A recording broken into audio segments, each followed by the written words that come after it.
Hi friends, Aaron ടോക്സിൻ്റെ പുതിയൊരു വീഡിയോയിലേക്ക് എല്ലാവർക്കും ഹാർദമായ സ്വാഗതം.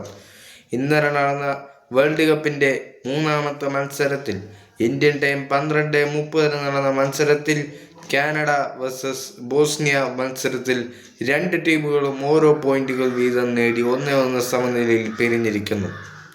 ഇന്നലെ നടന്ന മത്സരം വളരെ വീറും വാശിയും നിറഞ്ഞ മത്സരമായിരുന്നു. മത്സരത്തിൻ്റെ 21ാമത്തെ മിനിറ്റിൽ കാനഡ ആരാധകരെ ഞെട്ടിച്ചുകൊണ്ട് ബോസ്നിയയുടെ ഗോളെത്തി. ലുക്കിച്ച് എന്ന സൂപ്പർ താരത്തിലൂടെയായിരുന്നു ബോസ്നിയ ഗോൾ നേടിയത്. പിന്നീട് മത്സരത്തിൽ കാനഡ ഗോൾ നേടാൻ കിടന്ന് പരിശ്രമിച്ചു, ഒടുവിൽ അതിന് സാധിക്കുന്നില്ല. 78ാമത്തെ മിനിറ്റിലാണ് കാനഡയുടെ ഗോൾ വരുന്നത്. ലാരിനിലൂടെയായിരുന്നു ആ ഒരു ഗോൾ. പകരക്കാരനായി വന്ന ലാരിനിലൂടെയാണ് കാനഡ തിരിച്ചടിക്കുന്നത്. മത്സരം അവസാനിച്ചതോടുകൂടി രണ്ട് ടീമുകളും ഓരോ പോയിന്റ് വീതം നേടി മികച്ച പ്രകടനമാണ് കാഴ്ചവെച്ചത്. ഇനി വീഡിയോ അവസാനിക്കുന്നു.